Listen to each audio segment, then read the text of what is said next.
Hello and welcome to part 4 of Project Covert. So there's been a lot of changes since last time, a few fixes. Well, the main fix actually was from last time where the enemy couldn't see the player, so that's been fixed. But also there's been lots of changes, which one is this level, which is just sort of a basic template of a level. Still, we're using placeholder graphics.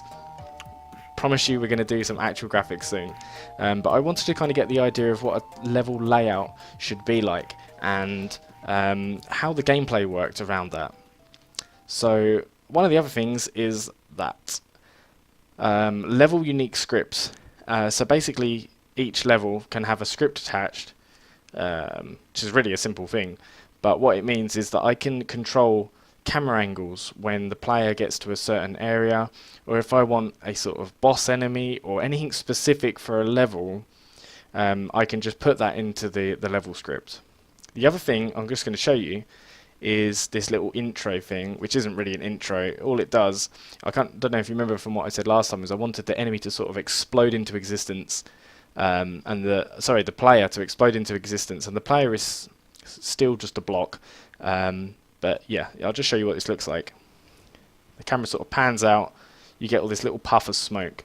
I'll just show you that again. Camera is zoomed in, puffs out, get all this little smoke, and then it changes. I don't know if you notice, the camera has actually changed to an orthographic mode now, and the camera will change when I go into sort of first person view mode.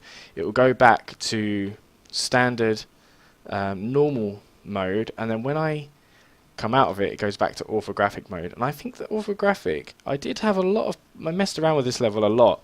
I had the walls a lot higher, I had different camera angles, I tried behind view camera, I tried all sorts of different things. But this, I think, just looks really pretty. I just think it looks a lot nicer, and there's some modern games nowadays which use this sort of style. But I think it's still got this sort of unique, sort of quite quirky look to it. So yeah, the design and sort of look of the level hasn't been decided, but I think the layouts of levels have sort of been decided now. I'm just going to quickly show you on Google here, which I got up earlier. So this is what gave me the idea for the game in the first place. I played through Zelda Ocarina of Time, an amazing game, and I came up to this bit and I was like, oh, I remember this is awesome. And you sort of got these guards that walk around, and they can they'll stop, look in a certain direction, and then you've got to sneak past them. And this is the very basic sort of concept for the game. You can see here you've got these two guards which are walking around this block, so you've got to wait for both of them so that you're not in their view, and then walk past. And then you've got this sort of bit where the camera angle does change, it goes behind, and then you've got to sneak past. So this was the sort of layout I was going to go for, and I really like it. I really like the style. In fact, I even like the graphics. How can you not like Nintendo 64 graphics? It's amazing. So yeah, that's as far as that goes. Done a lot of camera changes. I've edited a lot of the script, so it's all a bit more streamlined. But I'm not going to go into that. So yeah, the camera now sort of rotates slowly towards the player rather than instantly rotating. The camera sort of snaps between two different vector frees. So it's here, and then when I tell I want it to go to here, rather than just go boop, it goes whoop, like that. That's the scientific way of explaining it. What I've got written here, angles depending on position, including directional movement. Ah, yes. So basically, now, if I'm the player and I'm walking to the right, I'm pressing right to move right in this sort of isometric field of view. When I go over here, the camera angle sort of swaps round. So now it wouldn't make sense to press right to carry on in that direction. So now if I press right, it's going to go like that. Now, I thought that makes the most sense, that the sort of directional pressing is relative to what the camera angle and position is to the player.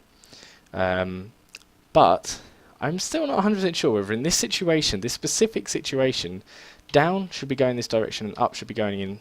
Sorry, I just got seen by the player. That proves that that's fixed. Whether down should be going in that direction like I was just going. Let's get there again just to show this. Like this, and up should be going like this, and right and left. So down, up, left and right. Or whether left should be going in this direction. So yeah, it's going to take a bit of fiddling. and I feel like it's something that should be really obvious, and I'm just probably being dumb, but yeah. Another thing I've added is the doze trap, which is currently what it's called, but that is a weird name. So basically you've got the sleeping dart, which I showed you in the last one, and this one is the doze trap. So in other words, you pick it up, you put it on the floor, and if the enemy steps over it, it makes them fall asleep. So this enemy, you can see in the top window what its field of view is. Currently it's looking down, so while it does that, you can sneak back here, put the doze trap down, he steps on that, that makes him fall asleep, and now I can sneak past the enemy. Now the camera angles change, you see there's another enemy down here. You can see his field of view in this top window here, so you can see where all the enemies are looking. So now I want to go and grab this sleep dart, sneak past this enemy, go up here, camera angle changes again, and then without getting seen. Right, now the reason he can't see me is because I'm too far in front of him. His field of view, you can see here, is only as far as this. So that could just be bad level design, because I don't really want it too often that you just go right up in front of an enemy. But if you've played Metal Gear Solid or a lot of games, even like that Zelda one, the enemies can only see so far, otherwise that would just be unfair. It would just be really, really difficult. So I might make it so their field of view is a bit further, but in this situation, this is just testing once again. So now I'm going to go first person. I'm going to shoot him twice, because I practiced this before, and it doesn't actually give you enough time if you shoot him once. So yeah, shot him twice, he couldn't see me, and then I've sneaked past him. So that's the level complete. This is probably like a level 3 sort of difficulty, level 3 or 4 maybe, I don't know. So yeah, that's quite good fun. You've got these up here, you notice up the top right, I've got my sleeping darts, and I've got 0 of them left now because I've used both of them. And you can cycle through your items. I don't know if you could do that last time, I can't remember if I've built that. There's a lot that's happened. So yeah, that now I can switch between all of the items that I've got, so I can select one and use it. So yeah, that's all the additions. They've been good fun to build. So plans for next time: 1, I've promised this before, but I do want to do some actual Blender proper graphics.